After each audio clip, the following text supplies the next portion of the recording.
warahmatullahi wabarakatuh. Apa kabar Anda semua? Senang sekali saya Tsubno Arif dari Forum News Network bisa kembali menjumpai Anda semua. PDIP kemungkinan akan menjadi partai tunggal. Ini spekulasi, ini bukan hoax, itu bukan gosip, tetapi ini diintrodusir oleh media di negara tetangga kita, negara Australia. The Australian dalam edisi pada Senin lalu, pada tanggal 8 Maret, menyebut bahwa Indonesia sudah lebih dekat menuju kepada partai tunggal. Nah, kalau yang disebut partai tunggal tentu saja ini adalah PDIP. Mengapa kemudian Australian menyebut bahwa Indonesia menuju partai tunggal? Itu disebabkan karena dia melihat langkah yang dilakukan oleh orang dekat atau pembantu dekat dari Presiden Jokowi, yakni Kepala Staf Presiden Muldoko mengambil alih secara paksa Partai Demokrat.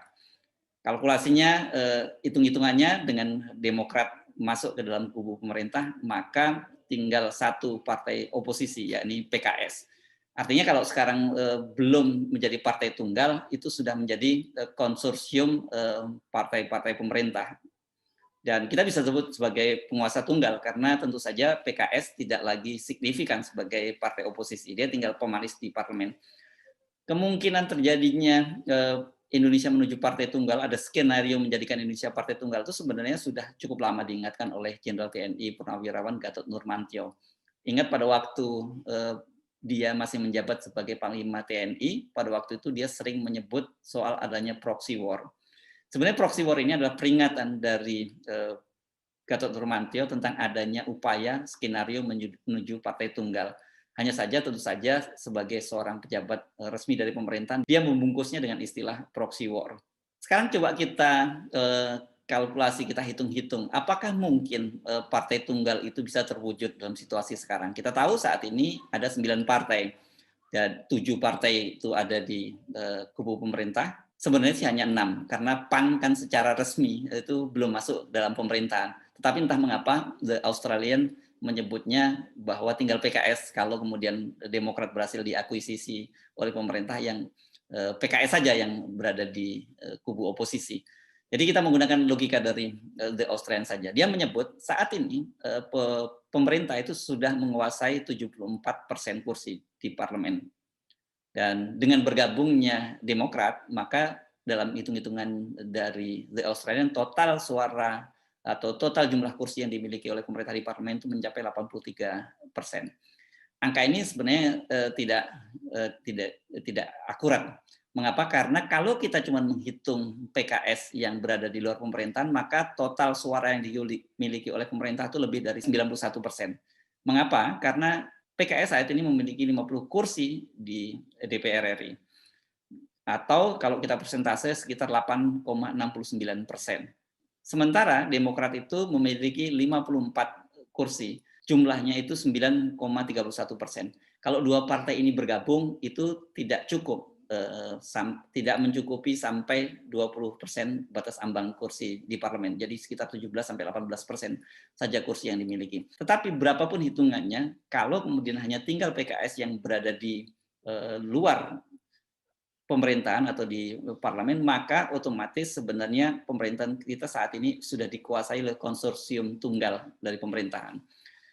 Bagaimana sebenarnya tahapan-tahapan menuju partai tunggal ini bisa terwujud?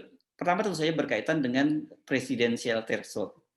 Kita sudah sama-sama tahu bahwa pada waktu itu kita disepakati presidensial threshold atau syarat untuk mendukung seorang calon presiden itu harus didukung oleh 20% kursi di DPR atau 25% total suara pada pemilu lalu. Nah, dengan adanya batas dukungan 20% untuk seorang calon presiden itu hampir dipastikan bahwa kalau kemudian Demokrat bergabung, total hanya ada calon tunggal.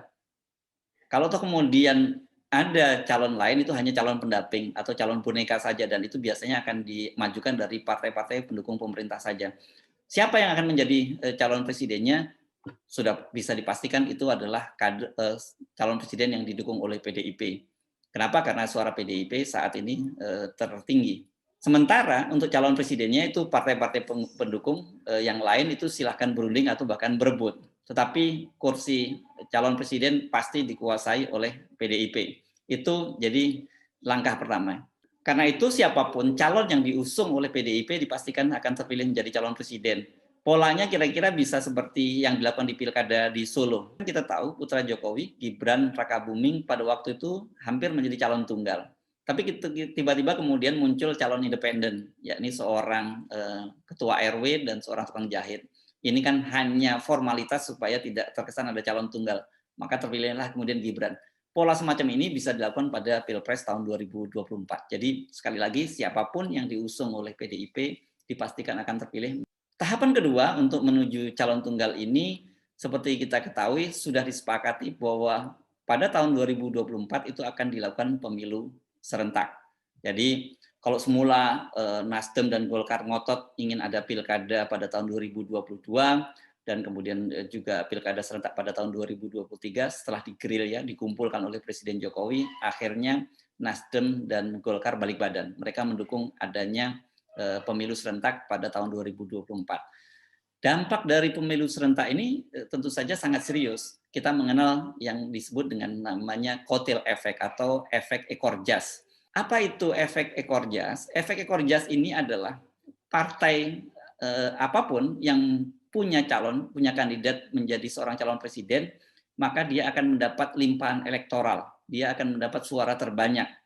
Nah, siapa suara terbanyak? Tentu saja PDIP, karena yang akan menjadi calon presiden adalah dari PDIP. Ini tentu saja serius, partai-partai lain itu tidak akan kebagian. Dampak dari ekor jas ini atau kotel efek ini sudah terlihat pada pemilu tahun 2019 lalu.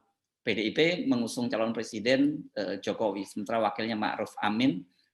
Sementara Gerindra itu mengusung paket lengkap karena calon presiden dan wakil presiden diisi oleh kader Gerindra, yakni Prabowo Subianto dan Sandiaga Uno. Kita kemudian sama-sama mengetahui bahwa PDIP dan Gerindra menjadi pemenang pertama dan pemenang kedua. Perolehan suaranya itu terbanyak pertama yang kedua. Tapi untuk kursi presiden memang walaupun suara Gerindra lebih banyak, dia kalah dengan Golkar. Itu yang disebut sebagai dampak dari kotel efek atau efek ekor jas. Kalau kemudian kita membaca survei yang baru saja dilansir oleh Kompas, kita akan mengetahui bagaimana partai-partai pengusung pemerintah itu suaranya anjlok. Nasdem suaranya paling rendah, hanya sekitar di bawah 2%, kemudian Golkar disebut di bawah 3,5%, sementara partai-partai yang lain yang masih bertahan yakni PKB sekitar 5,5% dan kemudian PKS 5,4%. Yang bertengger paling atas itu tetap saja PDIP dan kemudian diikuti oleh Gerindra, meskipun suara Gerindra turun.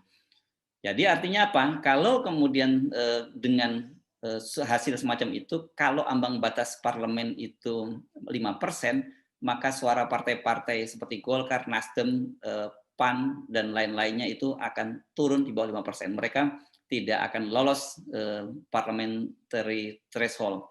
Yang lolos paling tinggal 4 partai saja, yakni PDIP, Gerindra, kemudian PKB, dan PKS. Bagaimana kalau kemudian dinaikkan menjadi ambang batasnya menjadi 7%? Atau mungkin bisa lebih tinggi lagi. Makanya dipastikan tinggal PDIP yang akan bertahan. Loh, bagaimana bisa? Kita tadi menyebut bahwa yang ada di puncak itu tetap saja PDIP dan Gerindra. Tetapi angka Gerindra itu saya agak meragukan. Mereka masih tetap bisa mempertahankan kinerjanya seperti pada pemilu atau seperti halnya pemilu 2019 lalu. Kita tahu bahwa salah satu keuntungan Gerindra pada pemilu 2019 karena mereka punya kandidat calon presiden. Dan kemudian juga banyak sekali suara oposisi yang bergabung, terutama dari kelompok-kelompok Islam yang bergabung dengan Gerindra. Karena itu kemudian Gerindra mendapat limpahan suara. Tetapi kali ini tentu saja agak berbeda. Karena kita tahu bahwa banyak sekali orang yang kecewa setelah Prabowo dan kemudian disusul oleh Sandiaga Uno bergabung dalam kubu pemerintah. Jadi dipastikan bahwa Gerindra kinerjanya akan sangat turun. Apalagi kalau kemudian mereka juga tidak mengusung calon presiden lagi pada pemilu 2024. Jadi mereka tidak akan mendapat kotel efek. Dengan begitu, kalau kemudian ambang batas lolos parlemen itu dinaikkan sampai sekitar 7%, kemungkinan besar yang akan lolos itu hanya PDIP. Dengan begitu, sempurna sudah skenario menjadikan PDIP sebagai partai tunggal. Tapi tentu saja Anda bertanya, apa iya kemudian partai-partai lain itu menurut begitu saja, Nasdem, Golkar, dan Gerindra? Dari pengalaman menunjukkan, kita tahu pada pembahasan revisi Undang-Undang Pemilu serentak kemarin, Nasdem dan Golkar itu bisa ditundukkan oleh Presiden Jokowi. Jadi selama ini memang ada pola-pola baku dari pemerintahan yang kelihatan sekali kita bisa perhatikan, yakni polanya adalah pecah belah, kemudian tundukkan, dan tarik bergabung dengan kubu pemerintah, atau kalau tidak bisa dipecah belah atau ditundukkan, itu bisa diberi iming-iming jabatan. Pecah belah bisa terjadi pada Golkar, pada P3, dan kemudian juga pada PAN. Sementara iming-iming jabatan itu terjadi pada Gerindra, yakni dengan bergabungnya Prabowo dan Sandiaga Uno ke kubu pemerintah. Jadi pola stick and carrot, itu pola antara tongkat dan wortel, itu selalu diterapkan oleh pemerintahan saat ini. Ini sangat menarik, apakah skenario partai tunggal ini akan jadi terwujud, ini menjadi sangat dinamis menuju pada pemilu serentak pada tahun 2024. Saya Arif, sampai jumpa. Assalamualaikum warahmatullahi wabarakatuh.